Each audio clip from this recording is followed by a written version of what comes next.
supporting you in your dog parenting journey. The Dynamic Dog Owner with Debbie Potter.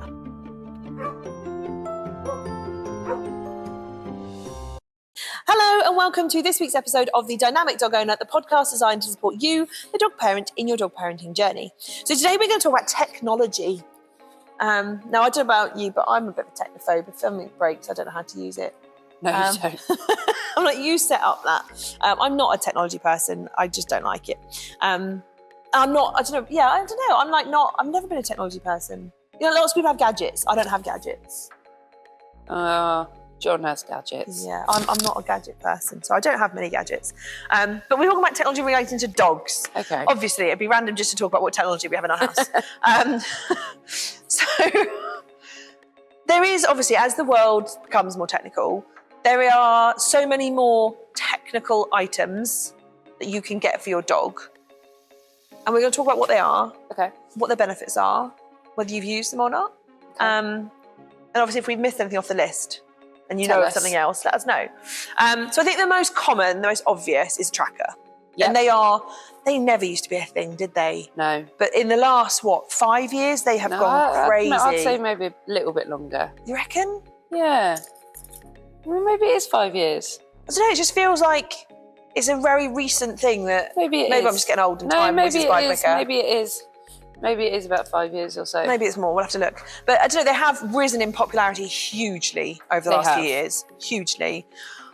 I know there's a lot of controversy, a little bit, on the use of them and why you have one. Yes, So I've never had one, I have. and I have recently because we did a sponsored event with Tractive and we were gifted one for our event and I've used it and I was like, okay. Bit ago. So why do people use a tracker? Why do people get a tracker? I got a tracker when I got my middle dog because she had a history of disappearing for hours upon end. Okay.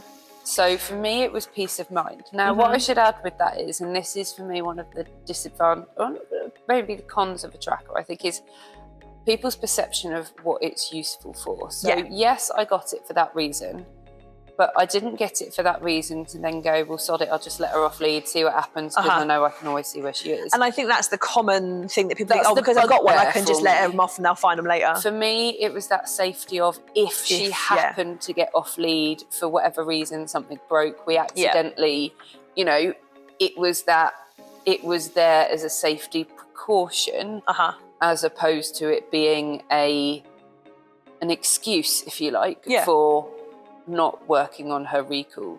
Yes. Does that make sense? Yeah, no, totally. And I think that's where a lot of the common misconceptions come from. Yeah. A lot of people believe that the trackers are then an excuse to just let them off, have more see, freedom to go, it doesn't matter because see I'll see where they are. So yeah, I think that kind of... So for me, it was very much it was that sort of, not plan B, that's the wrong backup. thing. It was that backup in case of emergency, I could see where she is. Yeah, well, I think which is fair. I think that's why most people get them. There's always obviously the odd number of people or the selection of people that get them for a different reason. But yeah, I think they're very useful from that point of view. I've also heard of people who get them so that if they have got dog walkers, they can see where their dogs are. So that if they work in an office, they've got that peace of mind of going, okay, I know where my dog is. If they get lost. Also of going, are they doing the walk that I'm paying them for? Yeah. Which, on one hand, I go, is a little bit sad in this day and age that we have to. But on the other, I kind of get it. Yeah. Not in terms of the tracking, someone doing their job, but in terms of the peace of mind of you're entrusting somebody with your dog. So I get it in that peace of mind of going, I know where they are. Yeah, I agree with that. Because if naturally, and maybe we're just similar, if someone else is looking after my dogs, I'm like a bit more worried because I'm like, they're not me. Well, and vice versa. If I'm looking after someone's dog, I'm more cautious. Yeah, totally. Yeah. So I get it from both points of view. It's not yours. No. So you put in more effort because it's not yours. And equally, if someone's looking after your dog, you worry a bit more because they're not with you. Yeah. That's just, I think that's not, I don't know, is that normal? I think it's normal. I would say so. So for that, you're right, they give a massive peace of mind. I think they are a good way of calling out people who aren't doing what they say they're doing and offering a full paid service. Yeah. Because we know Dog world is not regulated. Anyone can be a dog walker. All you need is insurance. You don't need to have anything else. You don't need to have a particular vehicle. You don't have to have anything safe. You don't have to know anything about dogs. You just clip a lead on. So you have always, in every industry, got the cowboys, and you've got the people who do it professionally and properly. So there are dog walkers that will do less. Or, lose. Let's face it, we all lose track of time. Many a time I've looked at the clock and gone, oh, it's this time, and then forgotten what time I looked at and gone, well, has it been? That could easily, people make honest mistakes. Yeah, 100%. But I think if it is a repetitive thing, you'd be like, where's my dog going? Yeah. Because you hear about it all in the news, don't you? About, people having dogs in vans and just parking up, taking some out, leaving the rest in the van, and they're actually only out running for 10 minutes and you pay for an hour. So I get it. Yeah. I completely get that point of view. So I think they are beneficial. I personally, I'm a bit like you. I don't use it. I don't even know where mine is anymore. Oh, do you know what? Rems has run out of battery. It's still on his collar, his harness. I just haven't taken it off. I also think one of the other things that I think maybe it will change with technology as technology develops is looking at the tracker for your dog. The amount of little dogs I see with a tracker about the size of their head attached to their neck. Yeah. Just think about the size of tracker you're using for your dog as well. Because I do look at some and go, flipping Must be like carrying around, I don't know what, in your shirt on your neck, give you a crick. I use mine to just monitor activity. Like I literally I plug it in, I leave it on his harness, I just let the battery run out. So if I wouldn't have it as a backup option because it wouldn't be in charge. But I use it for when we're going on holiday. I'm like, right, how far have you walked this holiday then? As almost like a tracker for me to go, how long? Because I just go for a walk and I see where we end up. I don't plan it. And then at the end, I'll look at Rem's tracker and go, oh, that's how far we walked. So that's why I use it more as like a fitness device for us. How far have we walked? Yeah. So, but they are good. They are useful. They're a good piece of kit. They are. And obviously you've got the everyday ones, or you've got like really, really fancy dancy ones, which is quite cool. And obviously the apps that come with them are quite nice. Before they became a thing, you had like more of an activity tracker. Do you remember those? They were around more earlier than GPS technology, I suppose. I'm talking years ago. I had one for a Leo. Again, I was like kidless. And I was like, he's my baby for a couple of years. So I bought him loads of shit that he didn't need. So I think I have mixed opinions on activity trackers because I'm with you. The part of me likes it for that. Okay, I've done a 5-mile walk. Let's see how many miles the dog's done. But they also like want to sleep and stuff as well, don't they? Yeah. How accurate is it though? Well, there's that. And I also go, the other part of me goes, if you need an activity tracker on your dog to make sure that they're getting enough activity, then you probably know that they're not getting enough activity. Yeah. Does that make sense? Yeah. Do you see what I mean? Definitely. But I think it's kind of like, it's just a gimmicky thing, isn't it? Yeah, but I do like we it in the have sense them of, for ourselves. Oh, yeah. How much sleep have I had? Oh, apparently I woke up at 4:52. I don't have anything like that because, again, I'm not a techno person. I don't. Yeah, but then, like you say, that being said, I love mine. I love... Really? Yeah, I love checking the, the steps that I've done and stuff. But... because it gives me a boost sometimes to go, oh, lazy cow, get up off your arse and go and take a few more steps. Fair.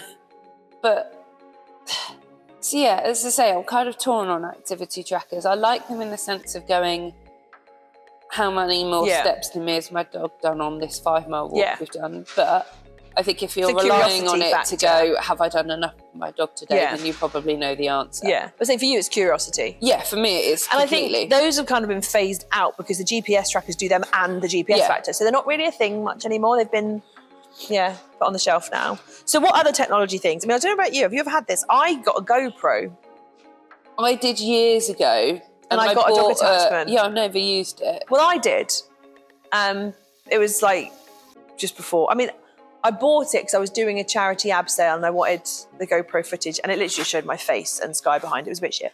And I was like, I'll get the dog attachment, put it on the dogs, and all you saw was like these heads doing this and bobbing up and down. Yeah. It didn't really do anything. It wasn't really a very impressive. Mine wouldn't stay on my dogs. I bought this fancy attachment thing. Coco would have that off in a bush in seconds. I put it on I think it was a friend's dog, client's dog, I can't remember. This was like when I first started as a dog walker, like 10 years ago. And the dog ran into a bush and then ran out of the bush without it. Exactly. And we lost it. That would be my dogs. That would be, totally, it would be your dogs. And you go, great, that's like however many hundreds of pounds of equipment shoved in a bush. It didn't do what I wanted it to do, so I didn't use it anymore. Because, say, all you saw was ears flapping and a head bobbing up and down. It didn't give the vibe I was after. Maybe I should dig, I don't even know if I've still got it, but maybe I should dig it out. I thought about that with mine the other day, but I wouldn't even know where it was. No, I don't remember seeing it when we moved house, so I must have got rid of it. But I think, maybe technology needs to be advanced for a dog GoPro. I would. With a stabiliser and stuff. I do like the idea of it and seeing kind of Dog's what they get up to, but it just wouldn't stay on. It wouldn't. No, it wouldn't. Totally wouldn't. Totally wouldn't stay on. No. However, on the other hand, I do think it's a useful tool for training, for videoing your training that you do with your dogs easily out on a walk. Yeah. I think not that we should in this day and age, but again, thinking about like when I used to do horse riding and filming, being out on the roads and stuff, it is a good safety device. Definitely. For sort of, especially if you are a professional dog walker, for, making sure that you protect yourself, your business, definitely, your dogs from any members of the public that, Yeah, well, it's no different to emergency services. They have ones that, well, I don't know. I know ambulances have ones that they only press when they think they need it. I think maybe the technology's changed with that, but obviously I don't know if like police run all the time or how. But you could absolutely use it from a personal safety point of view or an evidence point of view. Yeah. But then is that? Oh God, we're going to go down a rabbit hole now, Tash. Is that right? Because how many photos, videos do you see online of people naming and shaming other dog walkers, slagging them off? And I think that's the misuse of it. Yeah, and I think it's how it's used. For me, it's not that social media thing of, right, I put this on social media. For me, like you say, it's that personal protection thing. Yeah.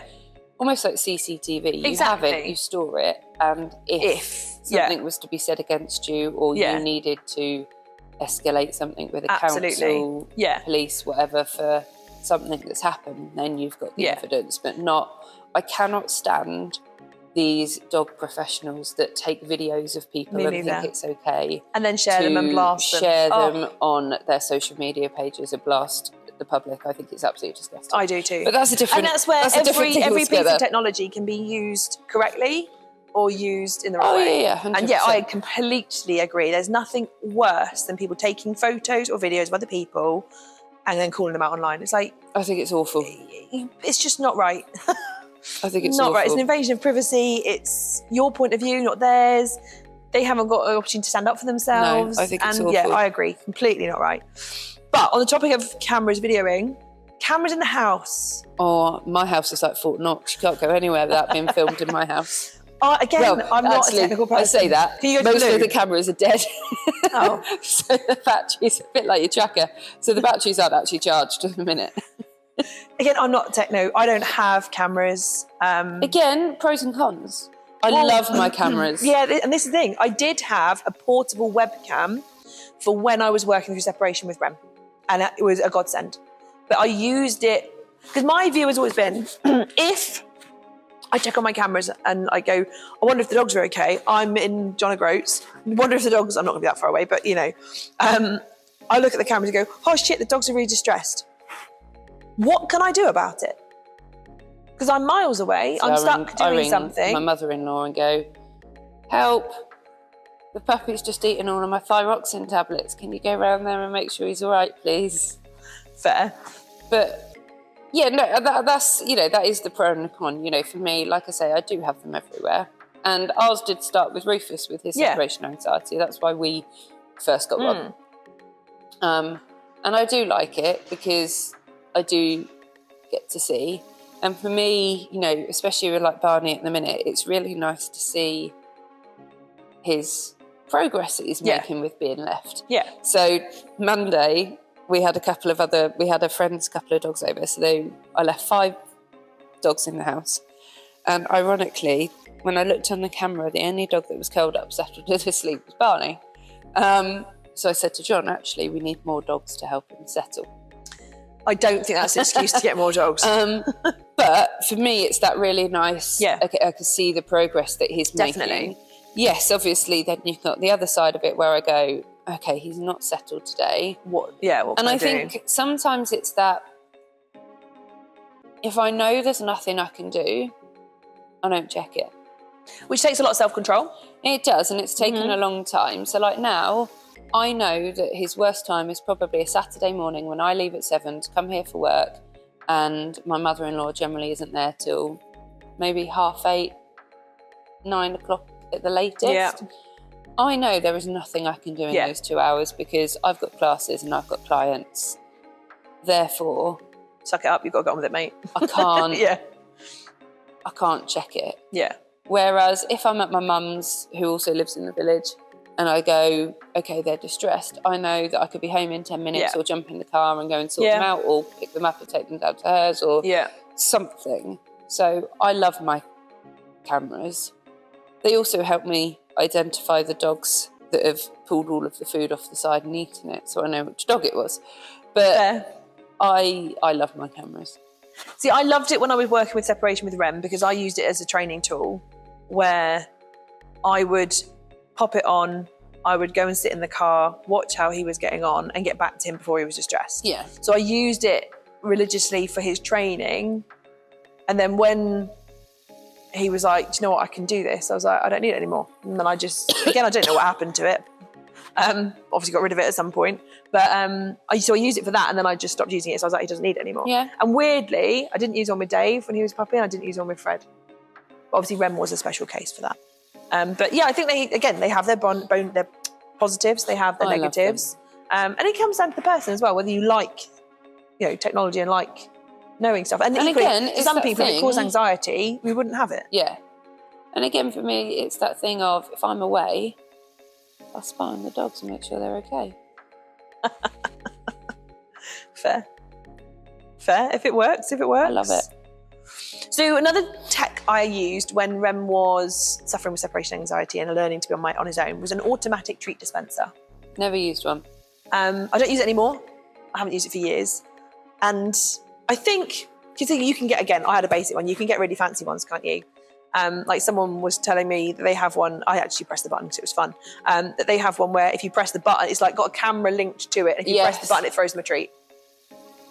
That's fun. And you can talk through it and all that. So it's all like, kind of like the camera and the treat dispenser all mixed in one. I just had a treat dispenser.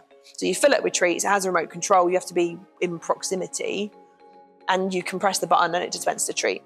So I quite liked it because I think it's quite nice for reward placement away from you. Yeah. So like, for example, I imagine people use them for agility and stuff like that to keep the dogs running away and forward focusing. Get that. Which I think is a really cool thing. I used it to help Rem learn that good stuff happened in the kitchen despite me being in the house.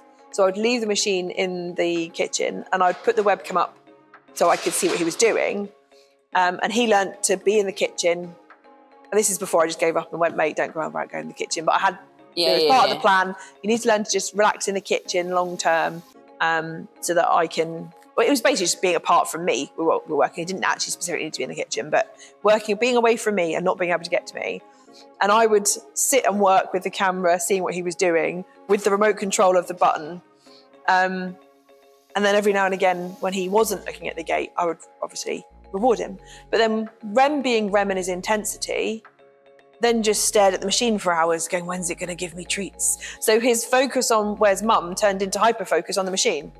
So again, for him, didn't really work because then all he was doing was staring at the machine, just waiting.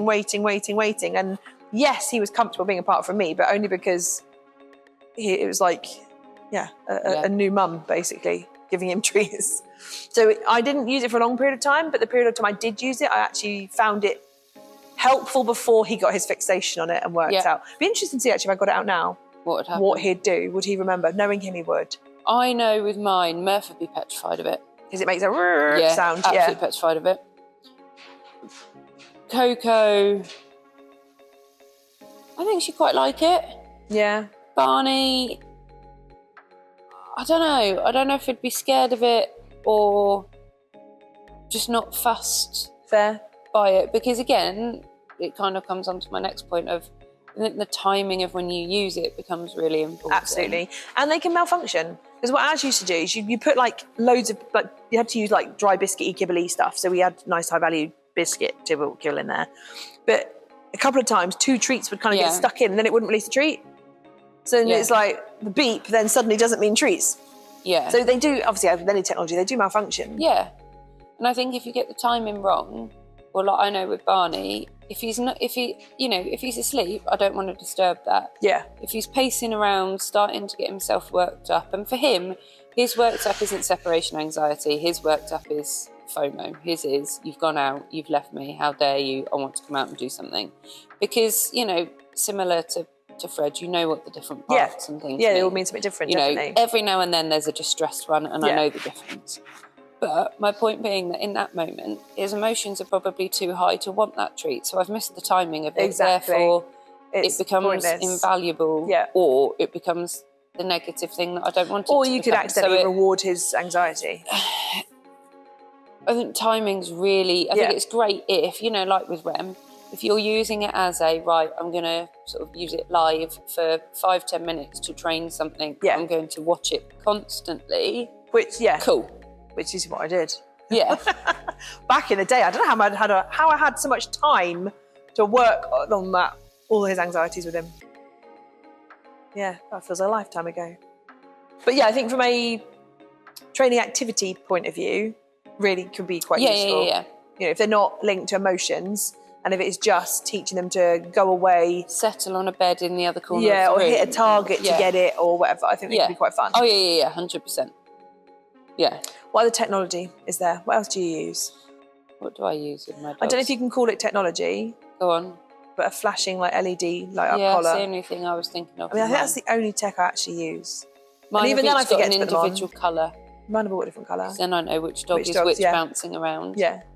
I've got to remember to charge it. Exactly. I mean, to be honest, the charge lasts quite a long time because I don't use it very often. And I only got them because we were going to a dog place that had like an 8-acre field at the back that you can just use when you're staying there.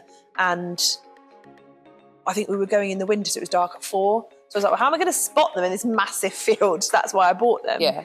And then like a couple of times if I go to a dog field or like go to an Oxford, if it's dark by the time we leave, I can see where everybody is. But I rarely use them. No, I use mine for that. And the main reason I use mine is in the winter, if we're doing pavement walking or something on the road, I like to use it so that if you're, a person, someone in a car, you can see that there's a dog there. To be honest, they're pretty much the only times I really use them. I don't have mine flashing. I do my... I'd like, it would wind me up. So I just have mine solid. Oh, I can't think what I have mine on. I always have mine solid.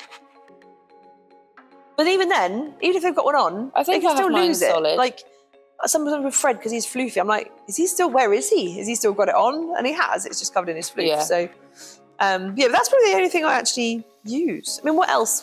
Is there anything else? I'm sure there is. I'm sure everyone listening will be like, oh, you haven't talked about this. But say I'm not a techno person, so I don't use a lot of technology. I don't. I mean, I know obviously we talked before about this once before. With cats, you can get like the automatic cat flap. Yeah. People have dog flaps. I've never had a dog flap. What about you? I don't like the idea of a dog flap. I know they're very much an American thing, aren't they? I don't, purely again for that thing of they can go wrong and then your dog could be stuck outside. Yeah, true. Or stuck inside. Or they can take themselves out and just do how they're like in the garden, running and chasing and guarding the fence every time someone walks past or whatever. But anyway, that bit's not the technology, but presumably you can get automatic ones for cats, can't you, where they've got a microchip or a collar, and then it's only their microchip that sends the signal to open it for your cat.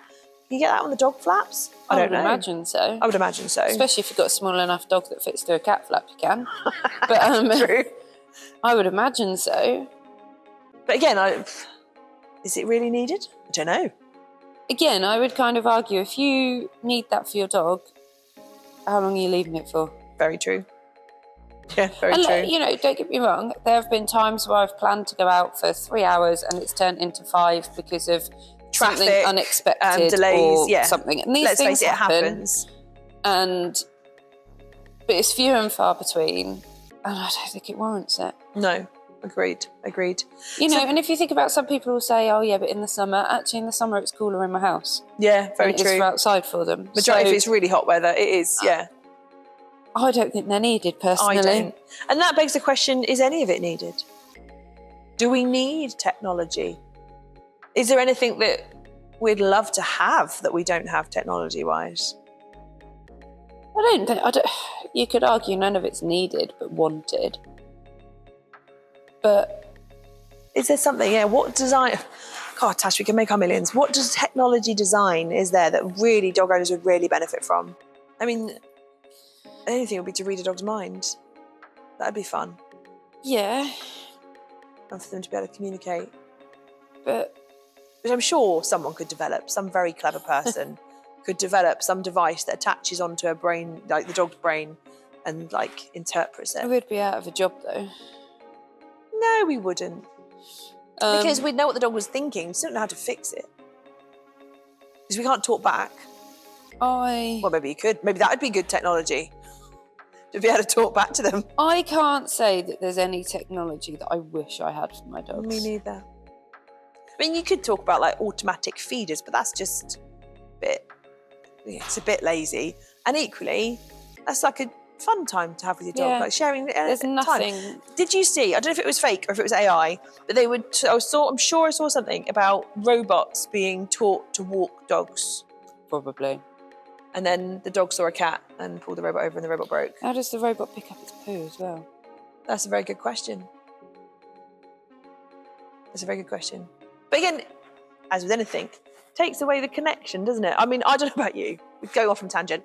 Self-service checkouts doing my freaking head in. I hate them. I think it probably comes back to when they were first a thing, the kids were little, and they all had like the weighing scales on them, and every time, and the kids would like try and help pack.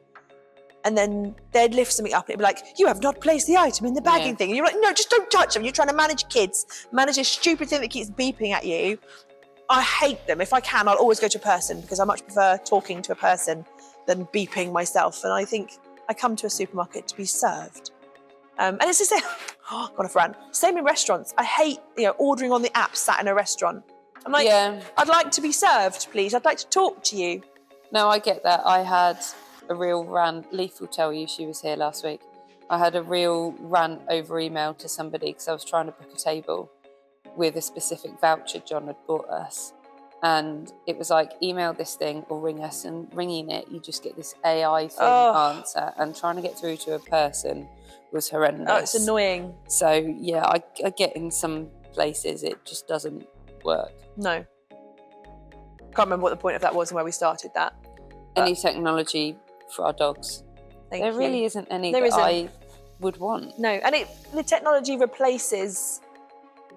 Any technology you introduce with your dog, apart from things like trackers, it replaces you. And is that necessarily a good thing?